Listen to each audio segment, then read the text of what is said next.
So yesterday we headed out traveling, and as a young man and as a young monk, traveling was one of my ideals. I actually became a monk with the idea that I wanted to take up this wandering lifestyle that they had in the time of the Buddha, where the monks would just take their bowl and robes and their possessions, and they would go from place to place, and they would live in the forest.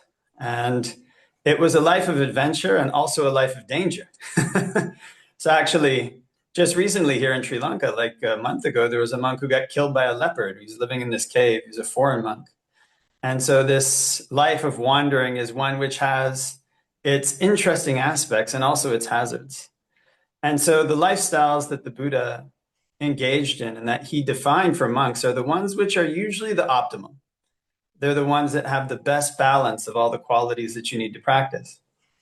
So whenever you wander, whenever you head to places that you don't know where you're going, one of the things that you encounter is quite a lot of uncertainty about what's going to go right and what's going to go wrong.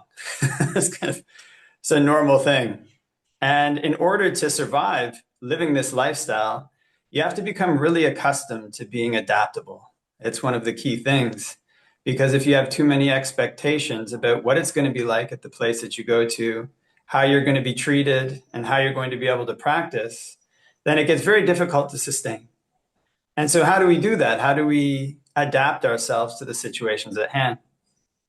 So yesterday we arrived here, and actually it was kind of interesting. When I called to ask if I could stay at this place, I've stayed at this place several times before. But the monk who was my contact here, he suddenly moved to another place. He said, okay, give this other monk a call. So I gave this other monk a call and I said, hello, me si ha swami hanseda. And I asked him, and then he hung up the phone and he blocked my number. Like, okay, I think that he thought I was a spam caller or something. So I had to call the other monk and be like, I think my number got blocked by the monk who's supposed to see if we can get you. So I thought to myself, well, okay, well, we'll just see what happens. If we can't go to this place, we'll just continue on down the road and go to the other place that we were planning to go to. And so as it happened, we arrived here, and a monk took us and showed us to this kuti, actually a really nice kuti where I'd stayed several times before. That's usually reserved for senior monks. And so since I guess I'm getting older now, this is one of the places they allowed me to stay. So we got into the kuti, and I have, unfortunately, a very severe allergy to mold. And I looked up at the ceiling, and there was this severe water damage that had happened from the time that I'd been there before. And there was black mold growing in a line fully across the ceiling. I can show you some photos, which means that they installed a drop ceiling. So it's not just like a roof where, if you get a drip, it just drips from the roof onto the floor. It drips onto the sub-ceiling below. And then who knows what's happening above there?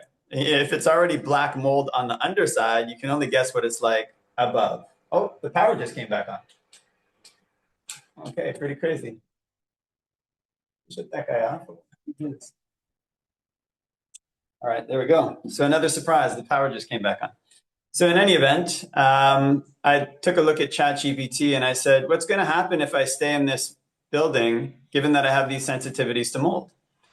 And ChatGPT said, well, there's a number of different things that could happen, but probably if you already have a mold allergy, then it's going to get much worse. And don't try to disturb the ceiling tiles. So that was my original plan. I was like, I'm just going to move these ceiling tiles. So then I thought, okay, plan B, let's go see if we can find the monk who showed me this kuti. So we went looking around and couldn't find him. And so I went and looked at some other empty kutis. I looked at one that looked like it was abandoned. It had some sandals in front of it with a lot of dust on them. So I went into the kuti and it was just full of ants. It's kind of, what's going on? There's just tons of ants everywhere. And there was a bird's nest or a squirrel's nest in the switch box, the electrical switch box. So I don't really get bothered by that kind of stuff. That was fine. So I went and found Venerable Obasa and I said, okay, let's clean this kuti up. I'll come and stay here. And then as we were sitting beside the bed, I saw this dead bat. And it turned out there was this dead bat that was in the kuti for who knows how long. It was like partially eaten, and that's why there were so many ants. And, then so Abasa was like, well, maybe you shouldn't stay at this kuti. You should go to another one. So I went to the kitchen and I went and looked for the lady who had originally connected us with this samanera. Showed me the kutis, and she showed me through another gentleman where his kuti was. So we got to meet him, and I told him, okay, I'd like to come and find another kuti. Are there any available on this side? He said, no, there's one available here. So finally, I went into this kuti, and it was a huge relief. Everything, the ceiling was made of wood, the bed was made of wood, and wood is very good for me. It was just really clean, just the right size, not a really big kuti. And, everything was really clean, looking very nice. So we got settled into here, and I was just doing my thing. And I think we had evening puja too. And then all of a sudden there was this thunderstorm and the power went off. And then it just stayed off. And it didn't really come back on until just now. Actually, that's what the fan was. The power just spontaneously came back on. And my phone got drained. It kept draining and draining and draining till it was at 1%. And then my other phone went down to 0. So we have a kind of a Sangha phone, and we have this other one, both of which completely ran out of power. And I had to come to a morning puja in the evening as well. And then I also had to do this. So I was thinking to myself, well, what's going to happen? It's kind of a, wonder if I'll have any power for my phone. Like, what's going to happen then? So we'll just see. So in any event, what ended up happening was I remember that there was this place not too far away in this shrine room. And I thought, well, I'll just go there and try and see if they have electricity. And I tried a couple places, it didn't. And this shrine room had electricity, so we were able to charge our phones. And then just now, the power just came back on. And it seems that it's worked out fine.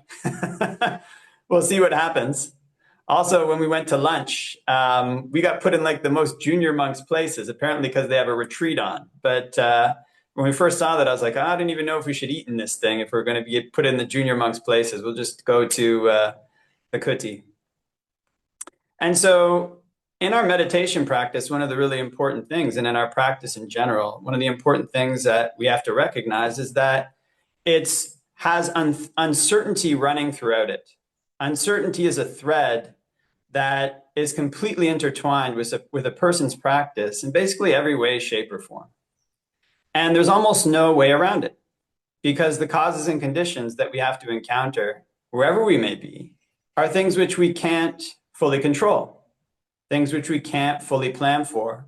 And as you wander, this is something that you encounter over and over again. You kind of tell a lot of stories. This is where adventures come from, about wandering and encountering unexpected things. So one of the qualities that a person needs to bring to bear in uncertain situations is this quality of ingenuity. And this is a quality that is something that you can't really learn step by step from a book. It's something that a person has to learn by trying to solve problems as they arise and doing their best to try to solve them. I mean, what do? You kind of show up and the kuti where you're supposed to stay is full of mold. And then, there's a bat in your second kuti. It sounds very easy. There's all these different things you have to actually consider with other people. Like, are they going to get offended if I ask to move kutis? And how should I ask them? And, where should I go? And then what tends to happen is that your initial attempts to do things, to find solutions, are usually not that successful. Sometimes like just partially successful, not wholly successful. And it can be something pretty discouraging. So, I mean, for myself, I've done a fair bit of traveling, and I was kind of dreading a little bit encountering potential moldy areas. So it's kind of, okay, I know there might be some moldy areas. So when I came into this kuti, I was like, oh man, this was a really nice place before. It's just full of mold. I'm going to be destroyed. And it's like, what's going to happen? Am I going to stay here? And I wasn't feeling that happy that I just kind of encountered this kuti.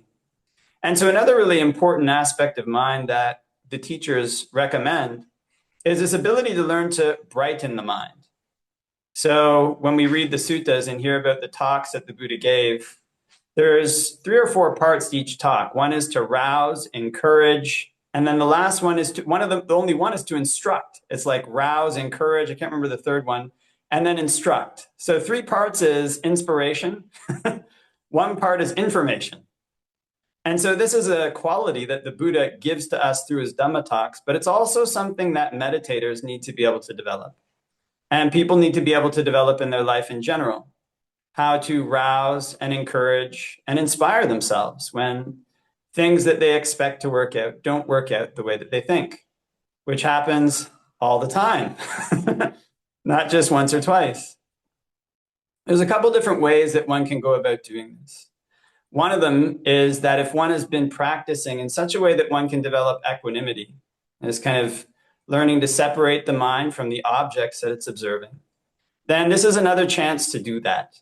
It's kind of, well, here it is, here I am in this situation that didn't really work out the way that I thought it would. But there's also other ways that one can do this if one is more inclined towards thinking. Because actually, as one presses through in these situations, as one tries to go forward through situations of uncertainty where one's plans are continually not coming together part way, what can actually start to happen, which is quite positive, is that one starts to get disgusted with the process of planning and looking for outcomes in the way that one is used to. And essentially, this is a process which gives life quite a lot of meaning. So what one finds is that as one becomes more and more used to try to go through uncertainty, then one can get more and more detached from the process of arising and falling away, and by extension, the process of life and death itself. And kind of your life, well, what's going to happen? I've got this really big plan coming up, my kids or my job or whatever it might be. It's uncertain. You kind of get used to that these things are things that we cannot control. And when the mind inclines away from them, then at the same time it inclines away from these things, it inclines away from life, and it inclines away from death. And the fears and worries and concerns that come with everything that's bound up with life and death can grow less severe, such that the things that contact the mind don't have to spin it so much. So there is this quality of equanimity, being able to watch. There's also this quality of being able to contemplate. Okay, I'm pushing through this. What is it that's stopping me? What is it that's making me stressed out? You kind of often find that in order to push through uncertainty, you have to let go of your ideas of what the future will be, and both your hopes and your fears for the future at the same time. Kind of both of those things have to fall away in order to move forward sometimes in situations that are extremely uncertain, extremely strange, with no real clear outcome at the end. So the challenges that we face in our life as meditators are things that can't really be predicted. They're things that come to us in many different forms. They come to us in the form of our own mind, in our own defilements. They come to us externally through the people that we associate with.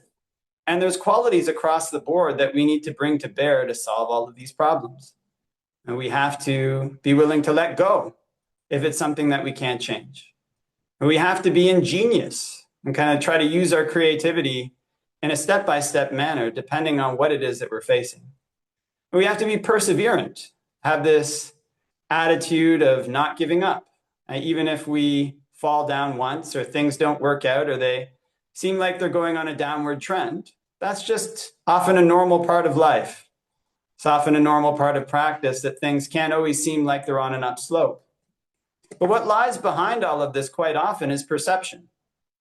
We gain a lot of insight into perceptions, the perceptions that we carry through our day, the perceptions through which we live our life when we practice to overcome the difficulties that arise in our life.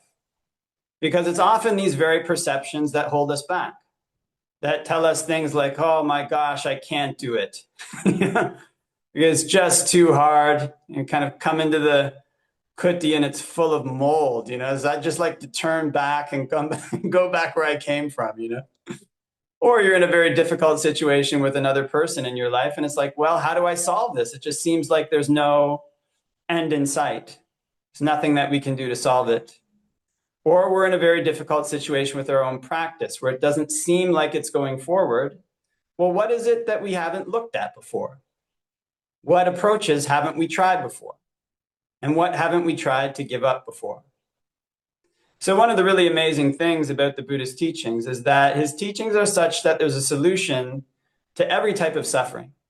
And I remember there was this one time I went to Thailand and there was a monk there who's rumored to be an arhat, to have finished his path. And one of the things that he said, I think when there was a discussion one time, he said, there's a solution to everything. Like everything has a solution. The part of it is having the belief that there is one, and then taking the steps to try to make it happen, regardless of whether things seem like they're going up or down. There often are solutions, even if other people haven't discovered them before. And so when we bring to bear this ingenuity, when we bring to bear this perseverance, when we bring to bear the qualities that the Buddha recommended, then we sometimes see how our perceptions have been tricking us. Our perceptions have been taking a situation, which is actually something we can overcome, and telling us that we can't. Our perceptions have been taking a situation which has a solution and saying that there is none. And when we find those solutions, then our perceptions change. And we get the sense that we should rely on them less and less. And in this way, not sending our mind to the future to build perceptions of what it'll be, not sending our mind to the past to bring those perceptions in and judge how well we're going to be able to do things in the future in a kind of very limiting sense. In this way, we start to let go of the past and let go of the future. Step by step, we start to let go of time. And step by step, we start to let go of both the hopes and the fears that bind one to both life and death.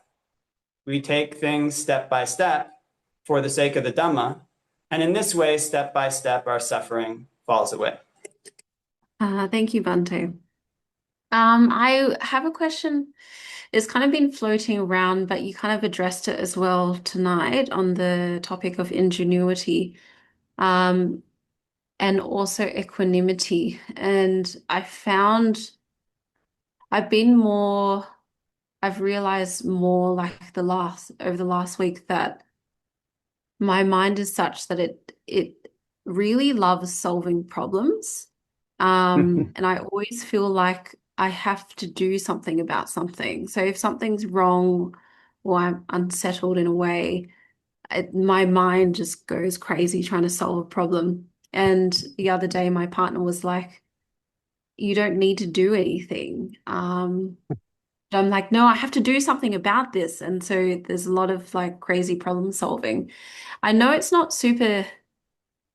probably not the most I'm not very good at ingenuity. That's something new that I've been trying to explore.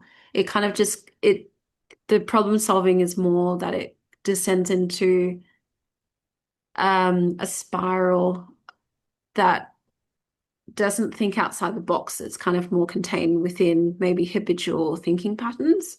Um, so I suppose my question would be more about how to exert more of a perception of equanimity, or how to maintain that kind of stance in the midst of this strong propulsion to want to problem solve something that I don't need to go into, if that makes sense.